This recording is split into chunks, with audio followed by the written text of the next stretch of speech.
이제 실적 시즌이 한창 진행되고 있습니다. 기존의 주도주들 안에서 성적표에서 다시 한번 자신감을 확인한 종목들은 강한 랠리를 보여주고 있고요. 여기에서 조금만 미스가 나도 실망감은 더 크게 반영되는 시장입니다. 3분기 성적표를 받아든 전력기기, 앞으로의 핵심은 어디에 포커스를 맞추며 들고 가야 할지 자세히 여쭤볼게요. 지금 3사가 같이 조정받고 일찍 반등하는 국면이거든요. 귀 기울여 주시기 바랍니다. 오랜만에 나오셨어요. 남인식 SK증권 연구원과 같이 합니다. 함께 이야기 나눠봅니다. 어서 오세요. 네, 반갑습니다. 너무 오랜만에 와주셨어요. 네. 실적 시즌 많이 바쁘셨죠? 네, 이제 거의 다 이번 주만 끝나면은 다 마무리됩니다. 어떠세요? 지금 실적 쭉 보니까 이렇게 내 자식들 같은 네. 전력기기 이렇게 계속 커버를 꾸준히 해주고 계시잖아요. 네. 어떻게 평해 주실 수 있으세요? 그래서 몸은 좀 힘들긴 한데 실적을 보니까 상당히 뿌듯합니다. 다 뭐 공이 이제 현대, 효성, LS 다 잘 나와가지고 참 커버하면서 많이 뿌듯한 감정 느끼고 있습니다. 뭔가 그래서, 자식 농사를 잘한 것 같은 그런 기분으로 표현을 할 수 있을지 그럼 실적 네. 리뷰를 조금 더 자세히 한번 들어가 볼게요. 3사가 핵심이기 때문에 일단 효성중공업도 반등해서 가장 강하게 올라오고 있거든요. 이쪽부터 한번 리뷰 들어볼까요? 네, 그래서 현대, 효성, LS 이렇게 순서대로 말씀드리는 게 좋을 것 같아요. 좋습니다. 네, 그래서 현대일렉트릭의 퓨어 업체다 보니까요. 그래서 현대일렉트릭이 사실 3분기 실적 나오기 전까지만 하더라도 약간의 성장성이 둔화되는 국면이기는 했습니다. 그러니까 수주 잔고가 계속 우상향하기는 했지만 성장률이 둔화가 됐는데 이번 3분기 실적 발표를 하면서 수주 잔고 성장률이 반등에 성공을 했습니다. 그러니까 텍사스 지역에 이제 765kV 초대형 변압기 수주에 성공하면서 이렇게 수주 잔고 성장률이 반등을 했고요.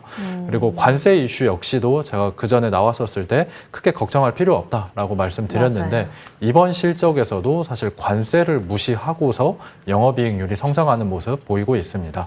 그래서 지금 어닝콜이 계속 진행되고 있는데 관세라는 프레임으로 기업을 보게 되면은 지금 민낯을 바라볼 수가 있습니다. 그러니까 수요가 좋고 협상력이 강한 기업들은 관세를 이유로 더 가격을 인상을 하니까 영업이익률이 좋아지고 있고요. 대표적인 품목이 현대, 효성, LS가 담당하는 변압기 쪽이라고 보시면 될 것 같아요. 그 다음은 이제 효성중공업인데 효성중공업은 이제 뭐 실적에 대한 자세한 내용보다는 하나 숫자를 기억을 해주셨으면 좋겠습니다. 북미 생산법인의 영업이익률이 35%를 기록을 했어요. 이게 하나의 레퍼런스, 기준점이 될 것 같아요. 현대나 효성이나 미주향 매출액 비중이 올라가거나 미국 공장의 캐펙스 증설이 완료되는 시점부터는 사실 영업이익률 35%로 이제 수렴을 할 거다라고 생각을 해주시면 좋겠습니다. 그래서 이번에 효성중공업에서 좋은 숫자들 이렇게 공개를 해주셔가지고 투자하는 입장, 이렇게 커버하는 입장에서도 하나의 기준점으로 삼을 수 있는 게 가장 좋은 것 같습니다. 마지막은 LS 일렉트릭인데 LS 일렉트릭은 이제 숫자 이야기보다는 이 현재 전력기기 사업에서 가장 화두가 되고 있는 에너지 고속도로에 대해서 강조를 드리고 싶어요. 현 정권의 시그니처 에너지 정책인데 호남에서 서울까지 아니면 제주도에서 서울까지 연결을 하는 해저 케이블, 해저 전력 케이블을 건설을 하겠다라는 게 에너지 고속도로입니다. 그래서 이게 1차, 2차, 3차 사업이 나눠져 있는데 1차 사업의 완공 목표일이 2030년입니다.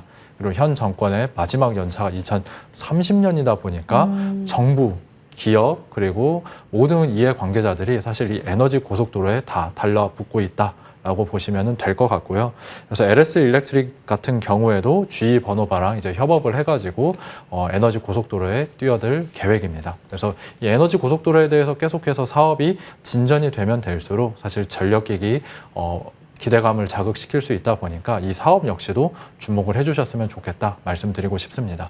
마지막에 말씀하신 LS 일렉트릭은 소폭 실적을 하회했어요. 근데 중요한 건 에너지 고속도로 그 정책 모멘텀이 본격 반영될 내년을 보자. 그리고 2030년까지 이 모멘텀은 지속된다. 그래서 직류의 시대 이렇게 10월 말에 또 리포트를 내셨더라고요.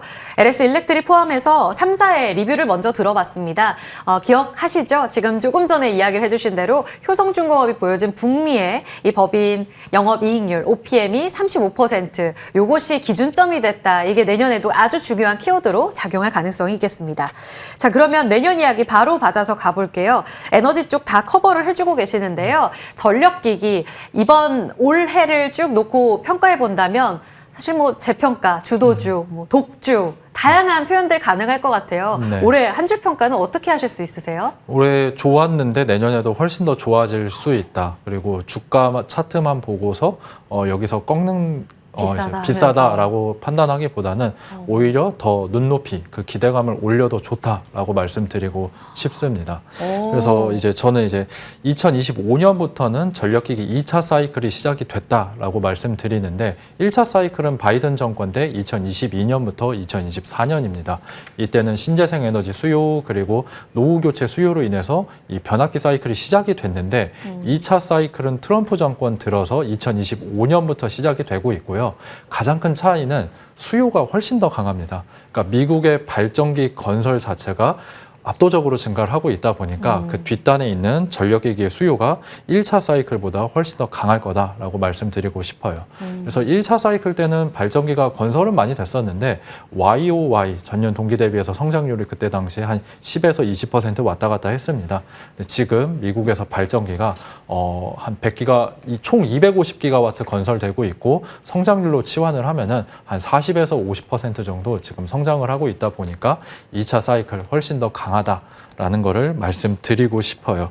그와 덧붙여가지고 지금 유틸리티 업체들의 캐펙스가 계속해서 증가를 하고 있습니다. 그리고 이 아메리칸 일렉트릭 파워라고 현대와 효성한테 765kV 초대형 변압기를 주문한 전력 회사가 있어요. 이번에 어닝콜을 했는데 굉장히 특이하게 이 765kV 변압기를 강조를 수차례 했습니다. 그러니까 자기네들이 이런 고전압 변압기를 가지고 있어야지 대형 전력 부하인 데이터 센터 공장을 유치하는데 경쟁 우위가 된다라는 말을 하고 있거든요.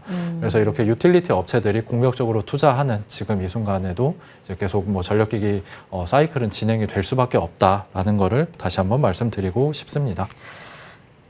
지금 효성중공업이 올 한 해에 올라온 주가 상승률 그냥 절대적인 숫자만 놓고 봤을 때 500% 넘게 올랐잖아요. 아, 네. 근데 내년에 더 좋다. 이거는 사실 주가를 갖고 계신 투자자분들 입장에서는 그럼 내년에도 500% 가는 거야? 이런 생각들을 하신단 말이에요. 네. 2026년을 바라봤을 때 포인트는 더 좋기는 한데 어떤 속도 측면에서 봤을 때 밸류 부담 전혀 없는 그런 포인트로 가는 게 맞아요? 아, 밸류에이션 부담이 사실은 조금 약간은 올라오기는 했습니다. 그래서 효성중공업이 단기간에 1년 안에 500% 가까이 올라온 이유도 재평가가 이루어졌었거든요. 그러니까 현대는 항상 고평가를 받고 있었는데 효성의 약점인 미국 공장의 수익성이 좀 개선이 좀 덜 된다라는 것들이 해결이 되면서 뭐 실적도 올라가고 멀티플도 올라가면서 이제 제곱 효과죠. 나타나면서 주가 상승이 나타났습니다.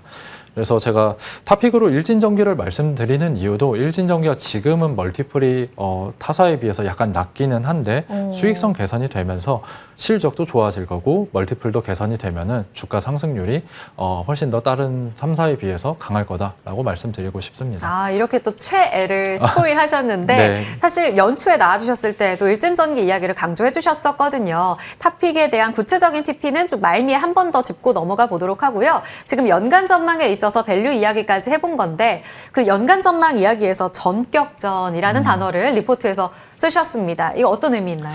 이게 전쟁 전술 측면에서 나왔던 이제 전격전이라는 단어인데 기동전이라는 의미입니다. 그러니까 뭐 탱크라든가 뭐 기마병을 쫙 밀어 넣어가지고 빠르게 이제 전쟁을 지휘를 한다라는 개념인데 제가 왜 이 전격전이라는 키워드를 말씀을 드렸냐? 전력을 빠르게 연결하는 회사. 전력 뭐 그런 발전원들에 대한 가치가 훨씬 더 올라갈 거다라는 거를 말씀드리고 싶어요. 그래서 미국이 지금 전력 수요 자체가 급격하게 올라가는데 문제점은 공급 측면에서 병목 현상이 나타나고 있습니다. 변압기 구하기도 어렵고 인허가 처리도 한 3에서 5년 정도 걸리다 보니까 데이터 센터 업체들이 이제 발등에 불이 떨어진 거죠. 빨리 데이터 센터 건설해서 GPU를 가동을 해야 되는데 발전기를 구하지를 못하고 있는 상황이에요. 이런 상황에서 이렇게 전력을 빠르게 공급을 해줄 수 있는 뭐 예를 들면 연료전지 아니면 가스터빈과 같은 발전원들의 가치가 계속해서 올라갈 거다라는 의미에서 이제 전격전이라는 키워드를 제시를 드리고 있어요.